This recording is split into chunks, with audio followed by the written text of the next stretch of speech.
You might think a car company's goal is to sell as many cars as possible, to get a set of wheels in every driveway. But Ferrari, well, they play a different game entirely. Imagine this. In 2024, Ferrari's stock value made it the top luxury company, even beating famous fashion brands like Hermes. That's staggering for a company that makes cars, not handbags. They achieved this not by flooding the market, but by doing the exact opposite. They are masters of making you want what you probably can't have.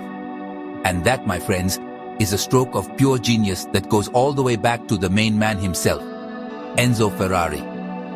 The founder, Enzo, had a simple rule: always build one car less than the market wants.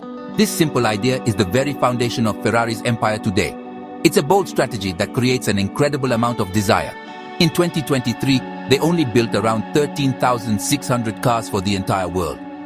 To put that in perspective, big car makers like Ford or GM can produce that many cars in a single day. Experts believe Ferrari could easily sell 2 or 3 times what they produce, but they choose not to. This isn't about limiting production because they can't make more. It's a deliberate choice to keep the brand exclusive and special. This strategy creates a fascinating situation for anyone rich enough to want a new Ferrari. You can't just walk into a dealership with a suitcase full of cash and drive away in the latest model. Oh no, it's far more complicated than that. For some of their most popular cars, like the Puro Sangue SUV, the waiting list can be up to 3 years long. This is the longest wait in the company's history. Instead of putting people off, this long wait only fuels the fire. It turns the car from a simple purchase into a prize, a goal to be achieved over time, making it feel even more valuable when it finally arrives. The result of this carefully managed scarcity is a brand that feels more like a myth than a manufacturer. Each car that rolls out of the Maranello factory is an event, a rare gem released into the wild. While the number of billionaires in the world has tripled since 2010, Ferrari has only doubled its production. They are deliberately not keeping up with the growing number of potential customers. This controlled supply ensures that seeing a Ferrari on the road remains a special occasion. It keeps the prancing horse logo as a symbol of ultimate achievement, not just another expensive car. So, how much does all this manufactured desire cost? A lot. The average price for a new Ferrari hovers around $380,000, and that's just the starting point.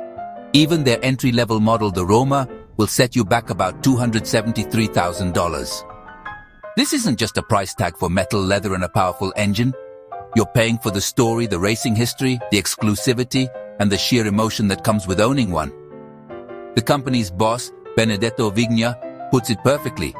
He says, "We don't make a useful product, we make an emotional product." That's the core of their pricing philosophy. Deciding the price of a new model isn't done by accountants staring at spreadsheets. It's a much more personal process.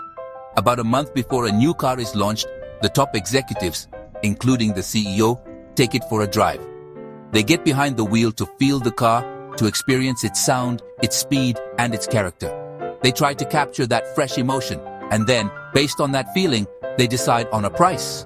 This shows that they believe they are selling an experience, not just a machine. They are pricing the thrill, the goosebumps, and the head-turning power of their creation. This emotional pricing goes into overdrive with their limited edition models. These are the cars that become instant legends. Take the SF90XX Stradale, for example. They only made 799 of them, and each one started at around $900,000. They were all sold out before the car was even officially shown to the public. For the truly special models like the SP3 Daytona, the price tag jumps to a staggering $2.3 million, with only 599 units ever made. These cars aren't just vehicles, they are rolling pieces of art, investments that are almost guaranteed to increase in value over time. Then there's the magic of personalization. Ferrari knows its customers don't want a car that looks like anyone else's. The company offers a vast program that allows buyers to customize almost every detail, from the color of the stitching on the seats to unique paint jobs and carbon fiber trim. This is a huge source of profit for Ferrari, often adding another $100,000 to $500,000 to the final price of the car. It allows each owner to create a truly one-of-a-kind machine, making their emotional connection to the car even stronger and of course, making the car even more expensive. Getting the keys to a new Ferrari isn't just a transaction. It's like being invited to join one of the world's most exclusive clubs. The company has built a system that rewards loyalty above all else. In fact, nearly 3/4 of all new Ferraris are sold to people who already own one. These repeat customers are the lifeblood of the brand. They are the true believers who understand the culture and are willing to play by Ferrari's rules. This creates a strong community of owners who feel like they are part of a special family, all connected by their shared passion for the prancing horse. If you want to buy one of the new super rare limited edition models, you can't just be rich. You have to prove your dedication to the brand first. This often means you need to buy one of the more common models first, like the Roma or the 296 GTB. You also need to be an active member of the Ferrari community, attending brand events, going to track days, and showing that you are a true enthusiast. It's a process very similar to how luxury brands like Hermès control who gets to buy their famous Birkin bags. You have to earn the right to spend your money on their most desirable products. This creates a powerful cycle of loyalty. The more you engage with the brand, the more access you get. This makes customers feel valued and part of an inner circle. The long wait times we talked about are seen as part of this journey. The CEO believes that waiting is a key part of the customer experience, building anticipation and making the final delivery moment even more special and rewarding. It's a masterful way of managing customer relationships, turning them from simple buyers into dedicated ambassadors for the brand who will proudly share their journey with others. This feeling of family extends to the people who build the cars as well. Ferrari understands that the passion for the brand must start from within. In 2023, the company launched a special program to give shares in the company to its employees, a very rare move in Europe. They also started offering test track rides to workers who had never been inside one of the cars they helped create. This helps every single employee, from the engineers to the factory workers, feel the same emotion that customers do. It ensures that everyone involved is building more than just a car.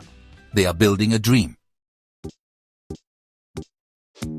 So, what can other luxury brands learn from Ferrari's incredible success?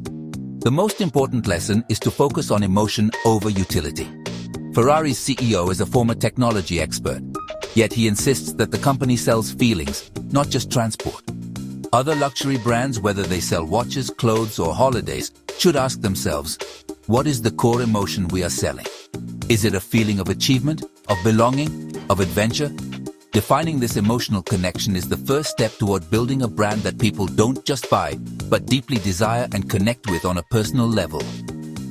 The second lesson is the power of saying no. In a world where companies are obsessed with growth and selling more every year, Ferrari shows that restraint is a powerful tool. By intentionally limiting supply, they create scarcity, which in turn creates immense value and exclusivity. Other brands could learn to be more disciplined with their production and distribution. Instead of chasing every possible sale, they could focus on creating a sense of rarity. This makes the product more special and protects the brand's long-term value, preventing it from becoming too common and losing its aspirational appeal. Another key takeaway is the importance of building a community, not just a customer base. Ferrari doesn't just sell cars, it curates a club. The system of rewarding loyal customers with access to the best products creates a powerful sense of belonging and hierarchy.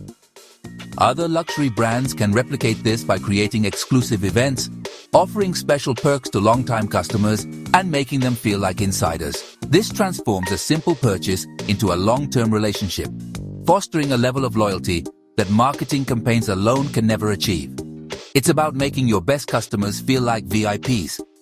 Finally, Ferrari teaches us that heritage must be paired with innovation.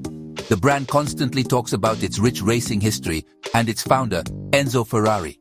But at the same time, it is investing hundreds of millions in new technology, including a new facility to build its first electric car. The lesson here is that a luxury brand cannot stand still. It must respect its past while fearlessly driving toward the future. By blending tradition with cutting-edge technology and design, a brand can stay relevant and exciting for generations to come, ensuring the legend not only continues but grows stronger.